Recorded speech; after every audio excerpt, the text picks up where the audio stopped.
Soleil, c'est le nom d'un nouveau parti politique qui a vu le jour à Kinshasa ce dimanche 2 octobre 2022.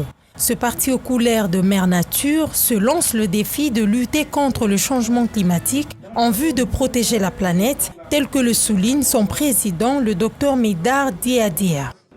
C'est un parti pas comme les autres, qui a un seul but. Nous sommes un parti scientifique, créé après réflexion responsable, pour mener un combat noble, pour qu'enfin, ensemble, nous puissions protéger notre planète. Tous nous sommes les propriétaires de cette planète et nous avons le devoir de la protéger. Des paroles qui ont réjoui la foule car elle a compris qu'il ne s'agit pas d'une perte de temps. Soleil arrive à la veille de la tenue de la conférence des partis sur le climat. Cette initiative entend apporter un plus dans cette lutte. À l'occasion de cette cérémonie consacrée à la sortie officielle de notre parti, Souveraineté, Ordre, Liberté, Écologie et Lumière, Soleil en sigle, pour qu'ensemble puissions travailler main dans la main en vue de protéger notre planète, pour attacher toutes les valeurs écologiques qui nous ressemblent au service des objectifs communs, c'est de combattre la pollution sous toutes ses formes. Sauver la planète est une affaire de tous, raison pour laquelle les jeunes du Parti Soleil se lancent également le défi de combattre la pollution dans la ville-province de Kinshasa. La Ligue des jeunes du Parti écologique Soleil saisit l'opportunité de s'engager corps et âme en vue de participer et d'accompagner toute initiative de politique ou non qui tend à promouvoir les valeurs, un nouveau souffle qui n'a comme paradigme laisser s'exprimer les jeunes Congolais, accompagner ces initiatives jusqu'à restaurer sa propre confiance en soi et l'aider à accéder au poste de prise de décision pour qu'il dessine avec sa sueur et une nouvelle énergie des Congo que nous voulons tous pour les générations présentes et futures. Des innovations ont été présentées au cours de cette cérémonie, telles que la poubelle Poubob, fabriquée à la base des bouteilles plastiques pour accueillir des déchets de la même nature. Quant aux femmes du dit parti, elles ont présenté leur savoir-faire qu'elles mettent au profit de la communauté en fabriquant plusieurs produits. C'est le cas de Clarisse Longombe qui peint des tableaux et fabrique d'autres objets sur base des produits recyclés. Je n'ai pas fait l'académie. Moi, c'est une inspiration, un don que Dieu m'a donné. Pour faire mes tableaux, j'ai commencé par les écorces d'arachide. Après, j'ai commencé à recycler des arbres. J'ai commencé à recycler des fleurs d'acacia. J'ai commencé à recycler des bouchons. Plusieurs autres activités ont marqué cette journée, telles que les scénettes sur le quotidien du Quinois vis-à-vis de la gestion de l'environnement, la présentation des différentes structures du parti avant de procéder à l'adhésion des nouveaux membres intéressés par ce programme. Notons que plusieurs autres membres de ce parti politique vivant en dehors du pays ont suivi cette cérémonie par visioconférence. Les leaders religieux de la République démocratique du Congo ont, dans une note d'orientation, appelé le gouvernement du pays à renforcer son engagement pour la protection des forêts. Cette implication est une stratégie jugée prioritaire dans la lutte contre les changements climatiques et la préservation des droits des peuples autochtones. Cet atelier a été organisé par l'Initiative interreligieuse pour les forêts tropicales, IRI-RDC, à l'occasion de la tenue des travaux préparatoires de la conférence des partis sur le climat pré-COP27 le lundi 3 octobre à Kinshasa. Les chefs religieux de la RDC estiment par ailleurs que la contribution déterminée au niveau national devrait mettre fin à la déforestation d'ici à 2030, d'autant plus que le pays est actuellement élevé au rang des premiers poumons mondiaux. L'opportunité que nous avons maintenant, c'est la pré-COP 2027 plutôt, dont la préparation se passe en ce moment ici chez nous au Congo. C'est l'occasion pour nous, les leaders religieux, de passer ce message de la nécessité de protéger nos forêts, de la nécessité de discipliner l'exploitation des ressources terrestres. Il y en a qui exploitent de façon irresponsable et c'est le monde entier qui en paye le frais.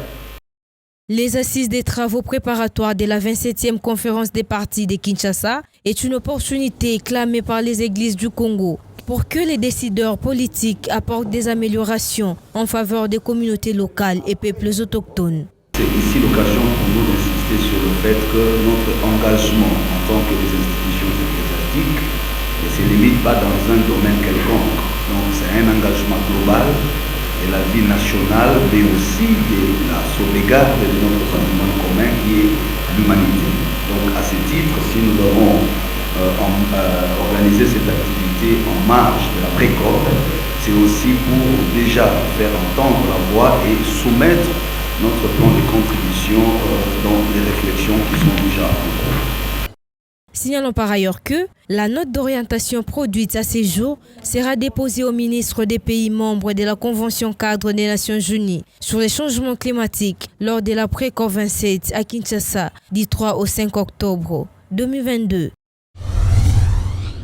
Les travaux de la 9e table ronde multi-acteurs sur la foresterie communautaire se sont tenus du 29 au 30 septembre 2022 à Kinshasa.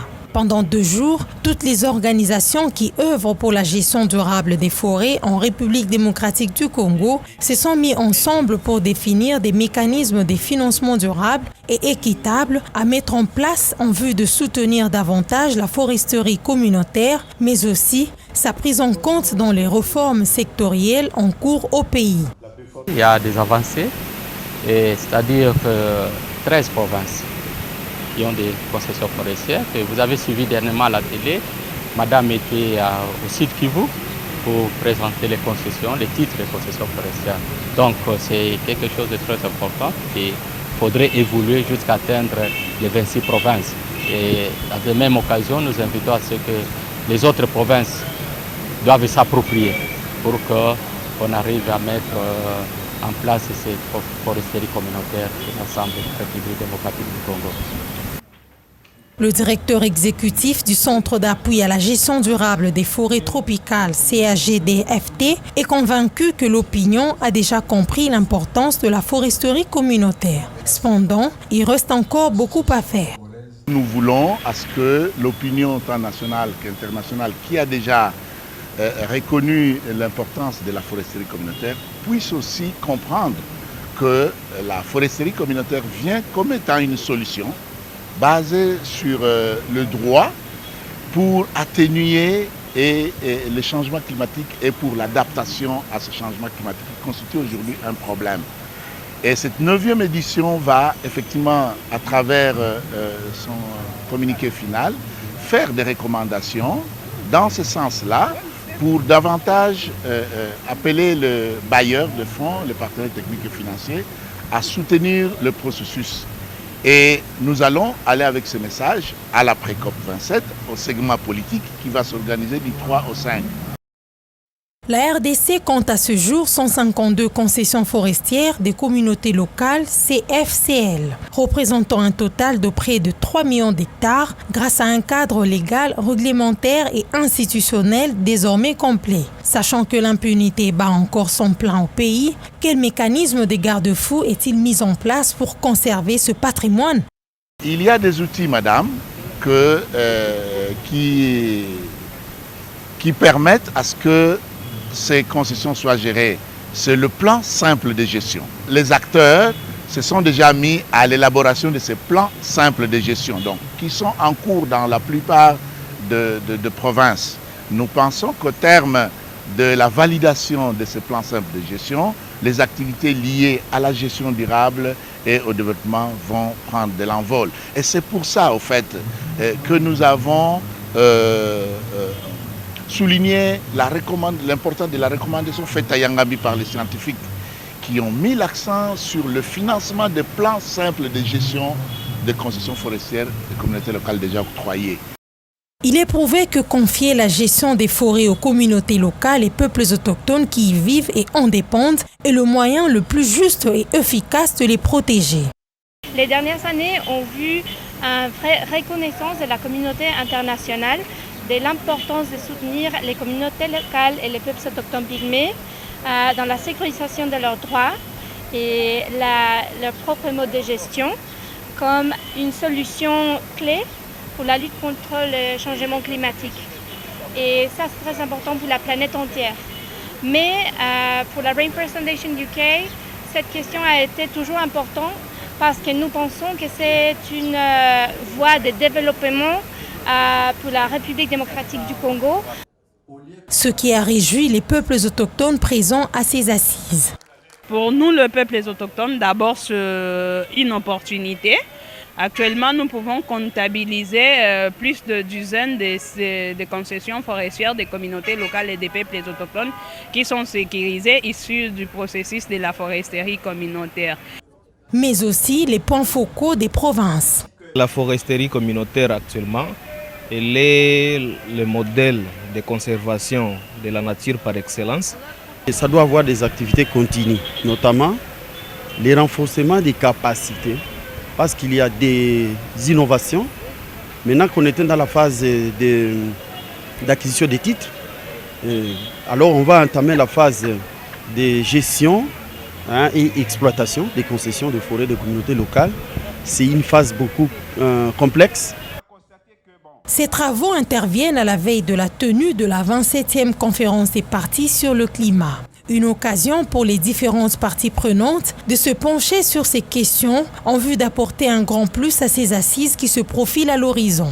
Au terme de cette 9e édition, les participants répartis en 3 groupes de travail ont formulé plusieurs recommandations à l'endroit des décideurs. Les participants ont ainsi formulé les recommandations suivantes. 1. Au Parlement. Légiférer la CFCL comme titre sui generis dans la loi foncière en révision pour éviter les chevauchements avec les attestations des propriétés coutumières collectives ou individuelles. Lors de la révision du code forestier, prévoir des exonérations fiscales pour l'exploitation des produits issus des CFCL. 2. Au gouvernement central, inscrire la foresterie communautaire dans une ligne spécifique au budget de l'État. Aux organisations de la société civile, mettre un accent sur le renforcement des capacités des communautés en matière d'organisation, faciliter le partage d'expériences entre les communautés locales et autochtones pygmées. Pour rappel, c'est depuis 2015 que le ministère de l'Environnement et du Développement durable dirige des tables rondes multi-acteurs sur la foresterie communautaire, un forum politique qui a réussi à mettre en place l'une des approches les plus innovantes pour la foresterie communautaire en Afrique centrale.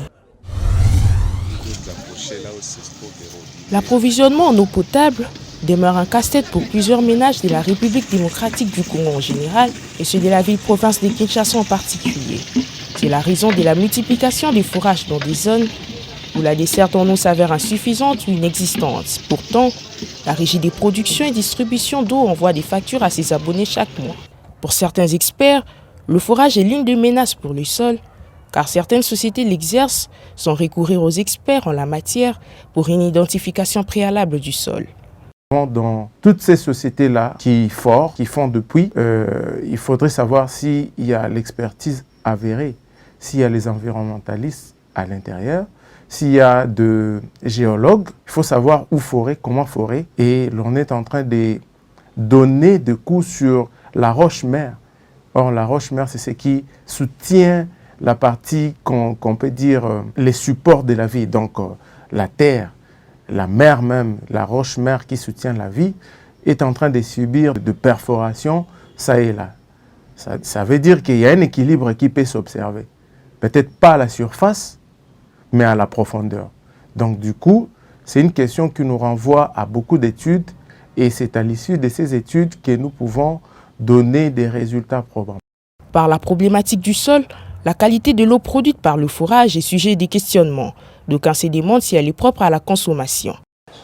Et en termes de qualité d'eau, il y a des sources d'eau souterraines, pas de sources, je dirais, en vrai sens du mot. Lorsque nous descendons enfouis de la terre, le premier contact de l'eau, on appelle ça la nappe phréatique. La nappe phréatique, cette eau n'est pas vraiment propre, elle est impropre. Elle contient beaucoup d'impuretés. Et l'eau potable que l'on peut mieux utiliser, c'est la nappe aquifère.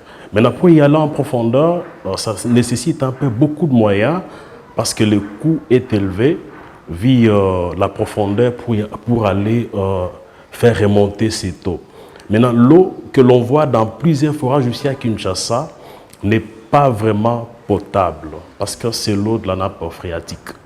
Quant à la population qui recourt à cette technique, elle estime que c'est le seul moyen par lequel elle peut se procurer de l'eau, peu importe sa qualité, car la régie des eaux ne joue pas son rôle. Nous sommes dans la commune de Séléma. Le forage, il y a déjà 3 mois. Pour la raison, tout simplement, la difficulté d'eau de régie des eaux.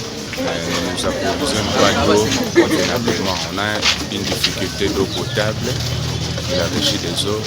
Raison pour cela, nous avons fait le forage. Il faut que la régie des eaux